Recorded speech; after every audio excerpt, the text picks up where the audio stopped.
Bismillahirrahmanirrahim. Dear students, you are welcome at the platform of Stars Academy, Allama Iqbal Town, Lahore.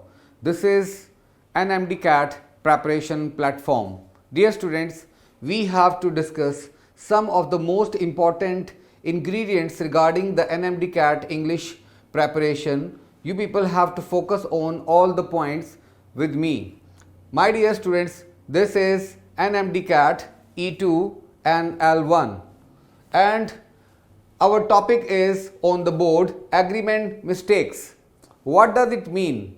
We have to probe deep down a little later, but before we start our lecture properly, we have to focus on some of the MCQs taken as the token of understanding for you people. Look at the very first MCQ which was asked in 2011. The statement is on the board. I would like to reread it.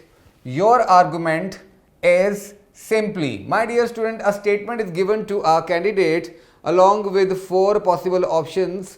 I mean, a statement is underlined at 4 different places with the name of A, B, C and D options. And it is up to a candidate to find out the error in out of given 4. Only one area is troublesome and the rest of the 3 are okay, perfectly, there is no problem at all. Now, it is the duty of a candidate to find out the error. It is not the responsibility of a candidate to rectify the error, rather he or she is to just pinpoint that error. So, look at the statement again. Your argument is simply abstruse as there is no clarity of thought and coherence in ideas and it also lack vision. is underline कर दिया गया, alpha option बना दिया इसको, of को beta, it को Charlie and lack को delta option बना दिया गया और ये एमसीक्यू 2011 में जो है वो पुट किया गया. Dear student, before we go towards the right option, we have to discuss each and every underlined area along with the words on either side of that option. Okay, your argument, the word your argument shows this is a single noun. It means it is a singular entity. Your argument, though it is attached with your, argument is attached with your, but even though it is attached with your, it remains a singular entity. Your argument becomes singular entity. Your argument, that's why is perfectly okay with it, no problem at all. Your argument is simply abstruse. The word simply, simple says simply, and abstruse, if you don't know the meaning of this very word abstruse, there is no need to worry about it at all. What we can do in understanding a statement, while you go for to comprehend, you go for comprehending a statement, you need not worry, rather you have to create bridge between the known and unknown words. Okay, if we are unable to know the meaning of abstruse, there is no need to worry, rather we will go for any other clue in either side of this very word. Before and after, abstruse से पहले और abstruse के बाद कुछ words होंगे जो हमें उसको समझने में, comprehend करने में, understand करने में मदद कर सकते हैं. तो simply abstruse, थोड़ी देर के लिए हम इसको abstruse को जो है वो ऐसे ही छोड़ देते हैं, intact छोड़ते हैं. Simply abstruse as there is no clarity of thought. The word clarity, no clarity, the word no clarity shows the meaning of abstruse, because abstruse is something which is not clear, it is not simple, it is not above board, rather this is ambiguous. Abstruse means a little bit ambiguous. As there is no clarity of thought and coherence in ideas, thought and coherence in ideas, clarity of thought, so beta option is also okay, there is no problem at all in alpha or beta, both are perfectly okay, because beta option has linked the prior objects with the later ones, दूसरों के साथ उसको link कर रहे हैं, associate कर रहे हैं. Okay, So there is no clarity of thought and coherence in ideas, and it also lack vision. Now the problem could be over here in Charlie or Delta, and it also lack vision. Look at the very first entity in the beginning of this expression, which is that your argument. So your argument is singular, that's why we have used it for it. It mean it is actually a pronoun that is used for a singular noun, your argument. Your argument singular है, उसके लिए जो pronoun use किया गया वो it है, और it's singular entity के लिए यूज़ होता है, तो बिल्कुल ठीक है, चार्ली में भी कोई इशू नहीं है. It also lack, when the pronoun is singular it will require a singular verb, because delta में लैक है जबकि यहाँ पे लैक्स होना चाहिए था. मैं यहाँ एस ऐड कर रहा हूँ फॉर योर कन्वीनियंस, लेकिन आपने एग्ज़ाम में ऐसा नहीं करना. This is only for you people and it is for proper उसका वन मोल बन जाता है कन्वीनियंस. ठीक है, तो आपने एस यहाँ पे जस्ट कन्वीनियंस के लिए ऐड मैंने किया है.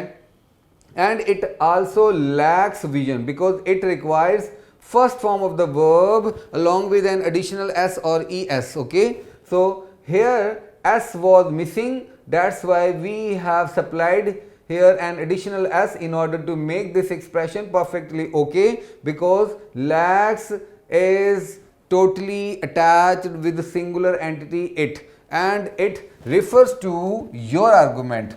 Okay, got my point dear student? This is the way you may understand different components in a statement, and before you start understanding anything you have to create linkage between different entities, between different components. और ये सारा कुछ कैसे होगा?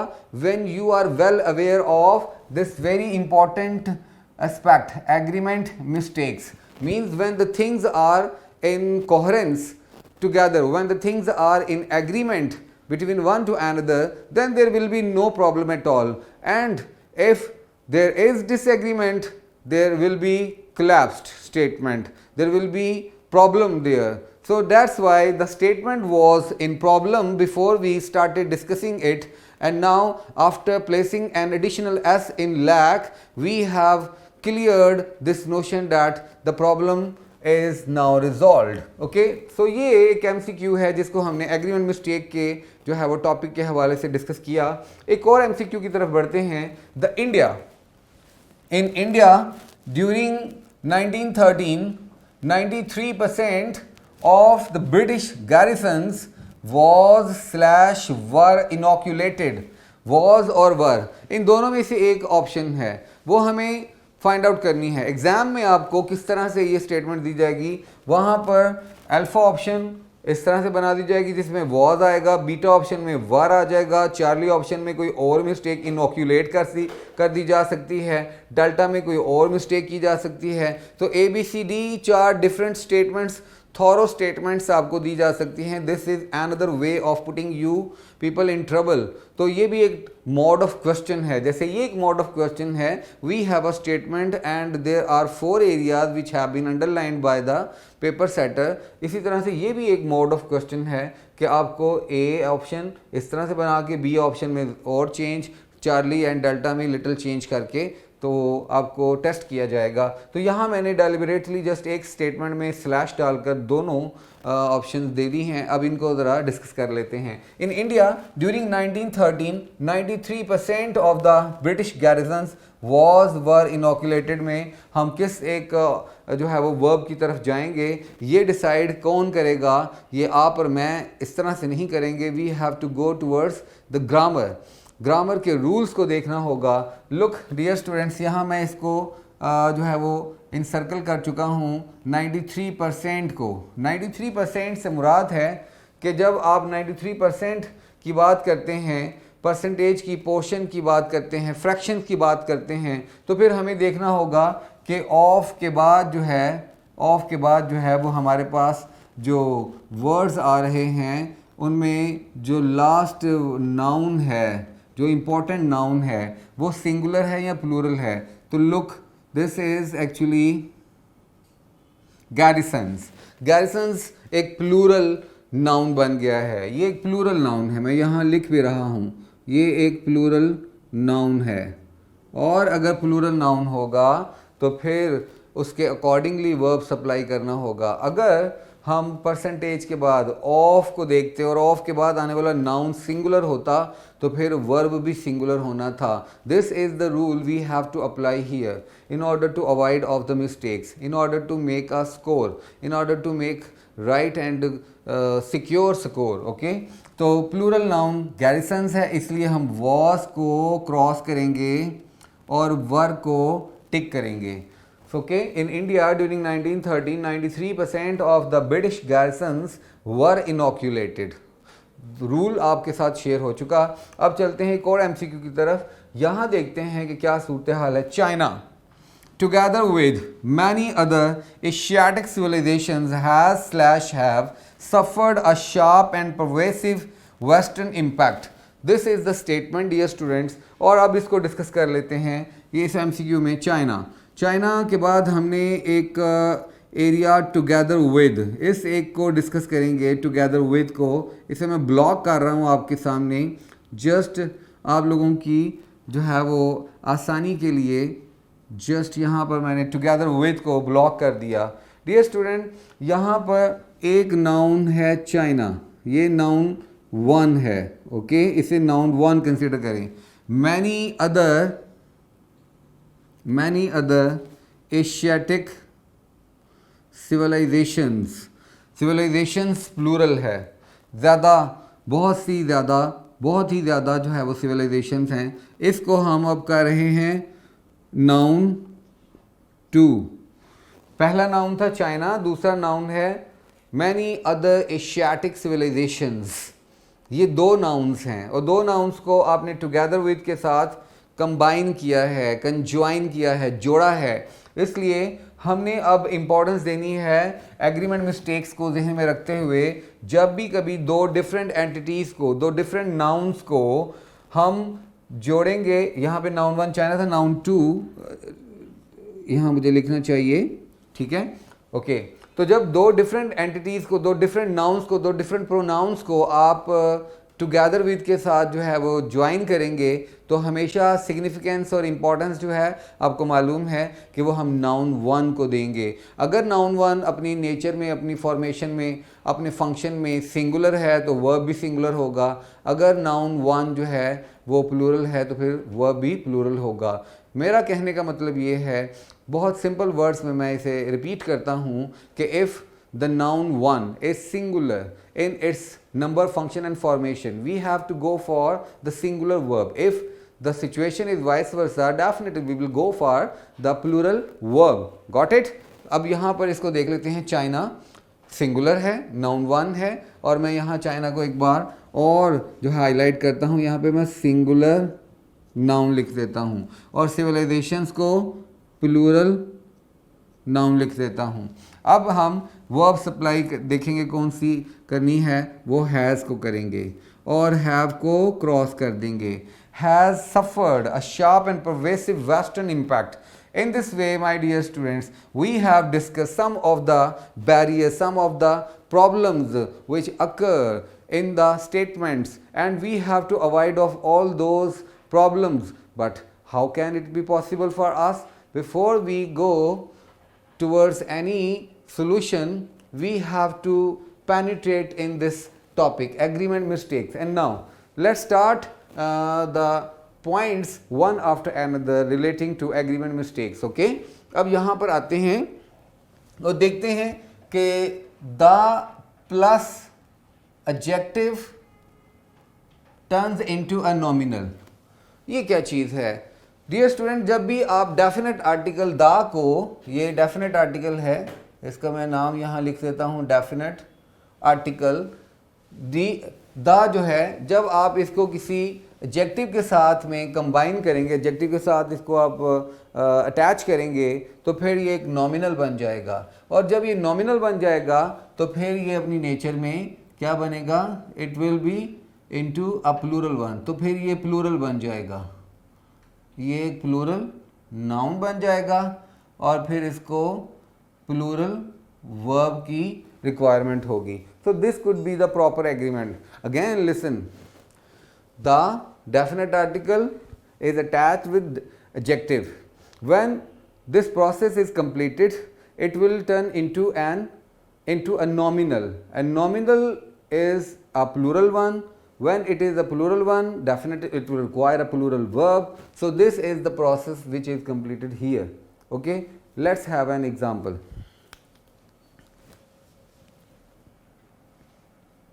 The poor is /are maltreated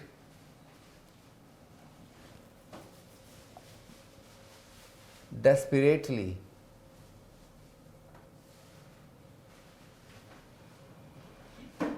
everywhere.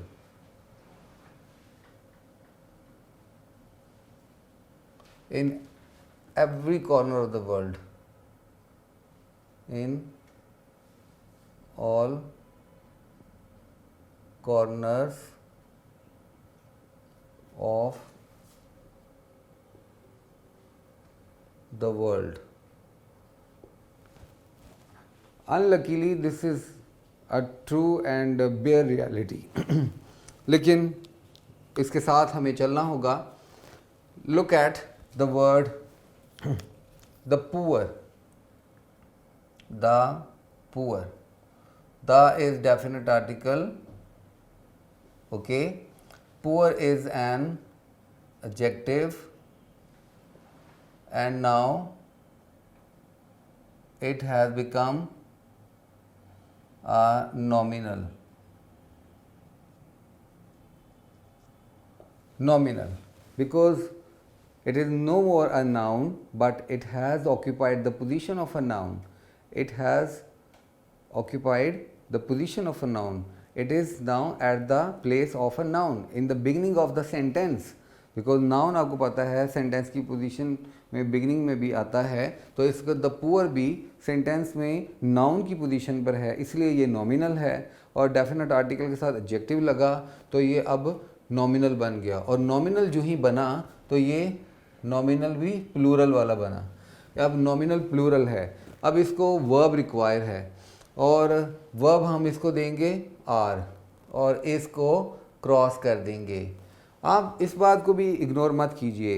The word poor, इसके साथ S तो add नहीं हुआ, पुअर्स तो नहीं है, लेकिन आर्टिकल द इसके साथ अटैच्ड है. ये आर्टिकल द की क्वालिटी है कि जो ही एडजेक्टिव पुअर के साथ अटैच हुआ तो इसने बगैर एक एडिशनल एस के भी इसको प्लूरल में कन्वर्ट कर दिया है. इसलिए अब हमें वर्ब भी प्लूरल ही चाहिए होगा. ओके. और इसी तरह से अगर हम बात करें द क्रूअल, क्रूअल के साथ हमने एस नहीं लगाया, क्रूअल्स नहीं कहा. इसी तरह से हम बात करें द इनोसेंट, द इनोसेंट्स नहीं कह रहे. द ब्यूटीफुल, द ब्यूटीफुल्स नहीं होता. इस तरह से जितनी भी एडजेक्टिव्स हैं इनके साथ जो ही आप आर्टिकल दा लगाओगे ये नॉमिनल बन जाएगा और प्लूरल फॉर्म में चला जाएगा और फिर वर्ब भी प्लूरल ही डिमांड करेगा. Is it okay? Now move ahead. एक और पॉइंट की तरफ बढ़ते हैं. जैसे एक पॉइंट को देखते हैं, क्वांटिटी. ये पॉइंट है जी क्वांटिटी और अमाउंट. इससे क्या मुराद है? क्वांटिटी और अमाउंट जब भी आप किसी स्पेसिफिक अमाउंट की बात करते हैं, व्हेन अ प्लूरल नाउन, मैं यहाँ पे एक दफ़ा बात को दोहरा देता हूँ, आप इसको सुन लीजिए. Whenever a plural noun depicts और शोज अ स्पेसिफिक क्वांटिटी और amount, it turns into a unit.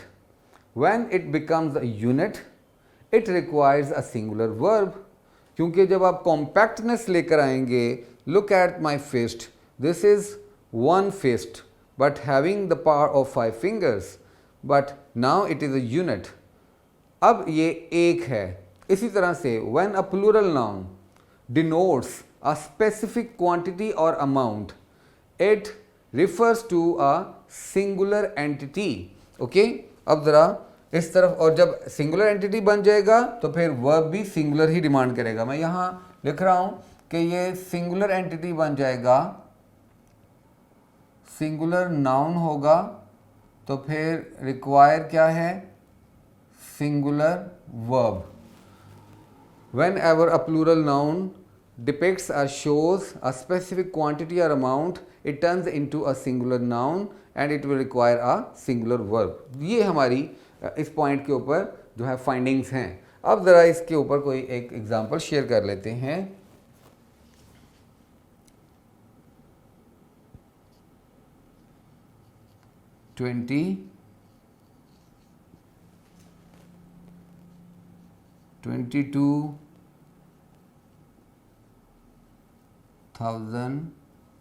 $22,000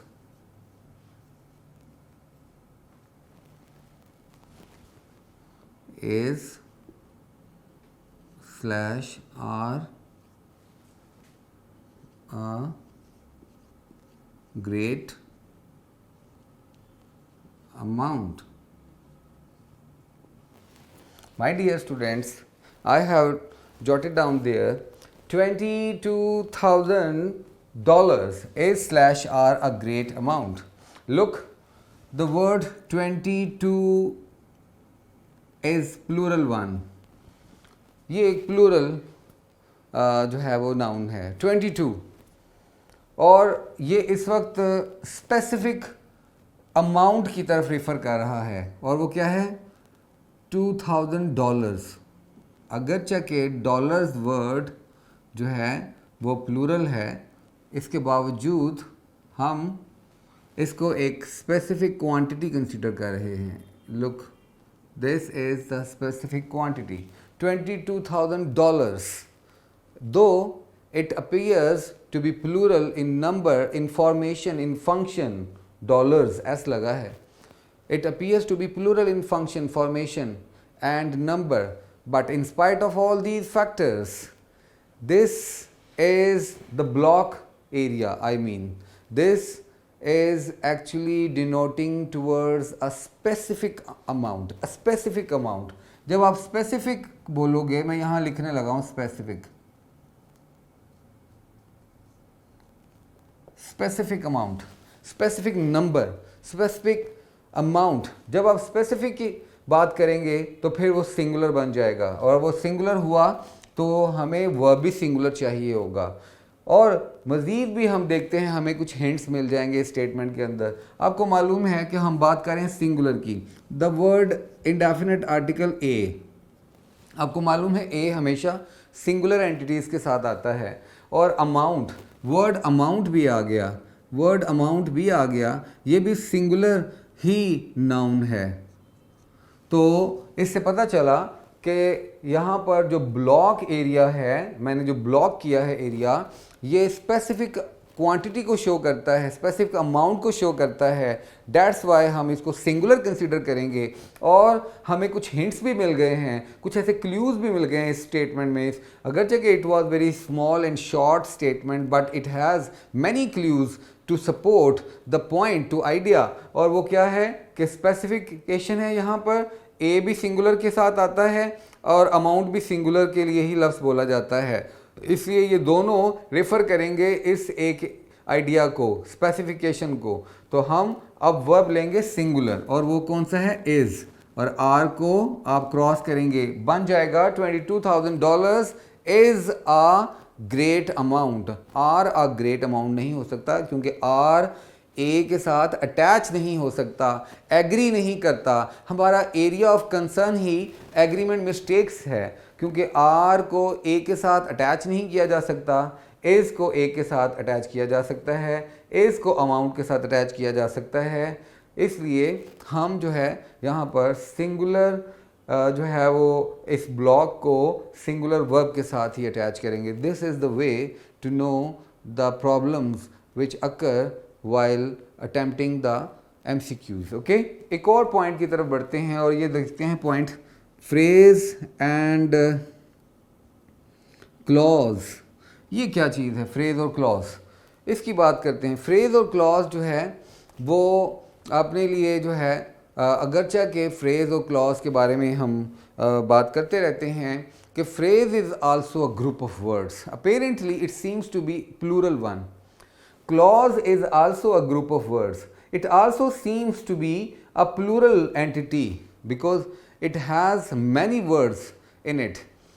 लेकिन हम चूँकि इनकी डेफिनेशंस को जानते हैं, इनके बारे में हमारी थोड़ी सी अंडरस्टैंडिंग होती है कि फ्रेजेस कितनी टाइप्स की होती हैं, क्लॉजेस कितनी टाइप्स के होते हैं, और इनके अंदर मौजूद बहुत से कॉन्स्टिट्यूएंट्स की वजह से आपने इनको सिंगुलर या प्लूरल इस तरह से नहीं काउंट करना, बल्कि इनकी फंक्शनैलिटी को इम्पॉर्टेंस देनी है. तो हम फ्रेज़ और क्लॉज की बात चूँकि कर रहे हैं, तो याद रहे कि फ्रेज़ और क्लॉज जो है वो अपने लिए जो है वो सिंगुलर वर्ब डिमांड करती है. जब आप फ्रेज़ और क्लॉज को यूज़ करते हैं तो ये अपने लिए सिंगुलर वर्ब डिमांड करती है. किस तरह से हम इसे एग्जाम्पलीफाई करते हैं. Look,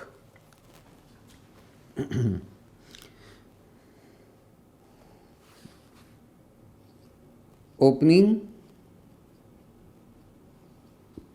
my presents, opening my presents was slash were very exciting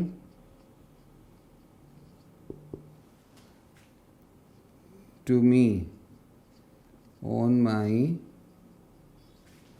birthday. On my birthday. Okay, dear student, look at the statement. I revise it. Opening my presents was slash were very exciting to me on my birthday. Dear students, हम इस एक statement के अंदर गौर करते हैं opening को. The word opening, opening my presents, this is actually the phrase. मैं यहाँ लिख भी रहा हूँ इसके पास में, ये एक फ्रेज़ है और ये ग्रुप ऑफ वर्ड्स हैं. ओपनिंग आपको मालूम है वर्ड 1 है, माई वर्ड 2 है, प्रेजेंट्स वर्ड नंबर 3 है. these 3 words come together to make a phrase because it has the specifications which a phrase must have. यानी इसके अंदर जो है वो कोई अपना वर्ब नहीं है उस तरह से जो बहुत फंक्शनिंग में हो. तो ओपनिंग माई प्रेजेंट्स ये पूरा एक नाउन बन चुका है. जितने हिस्से को मैंने अंडरलाइन किया है, एक्चुअली ये एक आप कह लें कि एंटिटी है, ये एक नाउन है, ये एक एक्टिविटी है. ओपनिंग माई प्रेजेंट्स, अपने प्रेजेंट्स को खोलना. This becomes an entity, this becomes an activity. ये एक एक्टिविटी है, एक एक्टिविटी है, और एक एक्टिविटी को वर्ब भी फिर एक यानी सिंगुलर ही चाहिए, प्लूरल नहीं चाहिए. सो ओपनिंग माई प्रेजेंट्स, आपने वर्ड प्रेजेंट्स में मौजूद एस को इग्नोर करना है. Just because of the plurality of this very word will make you derailed. आपको जो है वो मिसअंडरस्टैंडिंग का शिकार कर सकता है ये वर्ड प्रेजेंट्स. कि स्टूडेंट ये सोच सकता है कि ये प्लूरल है, तो इसलिए चूँकि प्रेजेंट्स ज़्यादा हैं इसलिए वर्ब को क्लिक करते हैं. ऐसा नहीं है. आपने जो है वो इस पूरी मिथ को अंडरस्टैंड करना है कि opening my presents becomes an activity and it is a phrase, and phrase requires a singular verb. That's why we will go for a singular verb was, ना कि वर. हम was को टिक करेंगे और वर को क्रॉस कर देंगे. was very exciting to me on my birthday. Okay, so in this way phrase और clause को हम ऐसे डिस्कस करेंगे. फिर चलते हैं एक और पॉइंट में, फ्रैक्शंस और पोर्शंस और परसेंटेज में. ये क्या है जी, इसको ज़रा देखते हैं. फ्रैक्शंस भी हैं, पोर्शंस भी हैं, और परसेंटेज में हमें वर्ब कौन सा एग्री करवाना है. डियर स्टूडेंट, आपको मालूम है कि जब आप ऑफ फ्रेज यूज़ करते हैं, ऑफ फ्रेज, तो ऑफ फ्रेज के बाद आपको अगर नाउन जो है वो नाउन प्लूरल अगर आपके पास होगा तो फिर वर्ब भी प्लूरल होगा. ऑफ फ्रेज के बाद नाउन देखना है आपने। अगर ऑफ फ्रेज के बाद नाउन प्लूरल है तो वर्ब प्लूरल है, और अगर ऑफ फ्रेज के बाद नाउन सिंगुलर है तो फिर वर्ब भी सिंगुलर होगा। जिस तरह का नाउन होगा उस तरह का ही वर्ब होगा। This is agreement, this is known to be an agreement. You have to supply the verb according to the number, function and formation of a subject word. I mean the real word that is known to be a noun. Okay? ये तो हो गया हमारा formula. अब इसके ऊपर कोई एक एग्जाम्पल शेयर कर लेते हैं। डियर, एग्जाम्पल मैं शेयर करता हूँ।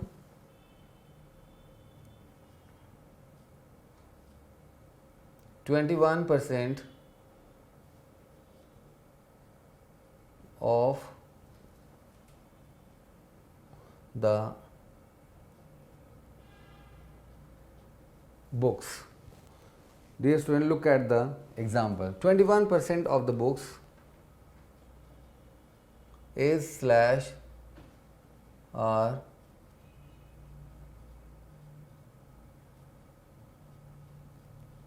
paperback.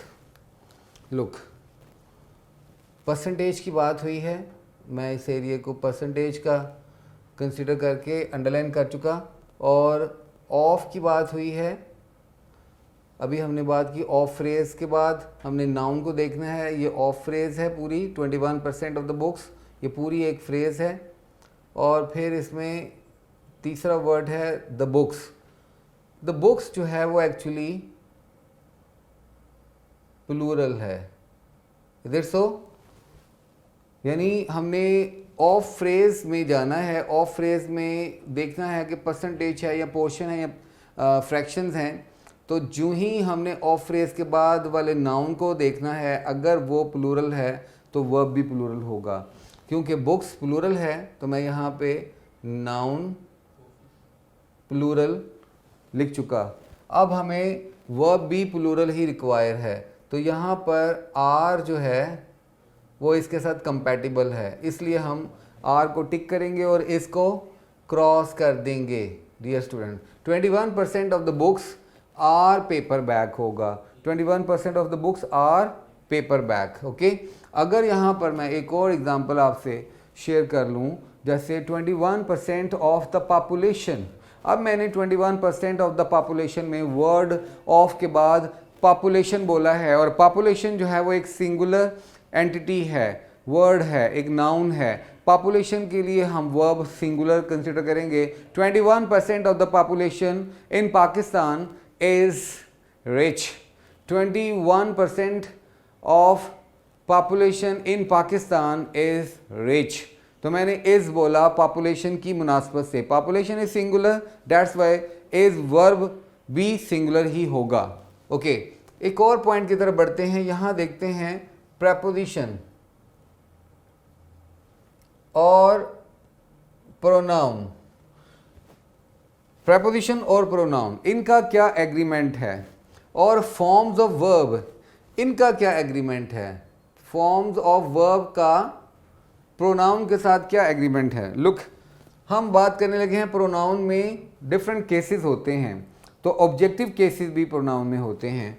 हम इनकी बात करते हैं ऑब्जेक्टिव केसेस की। ऑब्जेक्टिव केसेस यानी OBJ dot cases, objective case यानी आई का ऑब्जेक्टिव केस मी होगा, यू का यू ही है, और दे का दैम है। ये पर्सनल प्रोनाउंस हैं और इनके डिफरेंट जो है वो केसेस होते हैं। ऑब्जेक्टिव केस में हम देखते हैं कि आई का माई ऑब्जेक्टिव केस होगा, तो प्रेपोजिशन जितनी भी होंगी, फॉर्म्स ऑफ वर्ब जितनी भी होंगी, उन सब के बाद कौन सा प्रोनाउन आएगा, यानी कौन सा केस आएगा प्रोनाउन का, ऑब्जेक्टिव केस आएगा या सब्जेक्टिव केस। लुक, मैंने यहाँ ऑब्जेक्टिव केस लिखा है, इसको एग्जाम्पलीफाई कर लेते हैं,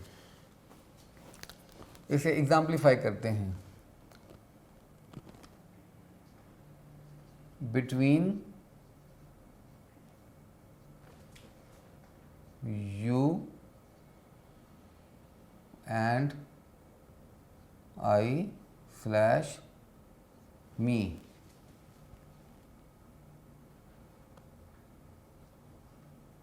it will be decided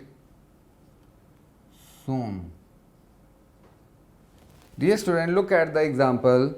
Between you and I slash me, it will be decided soon.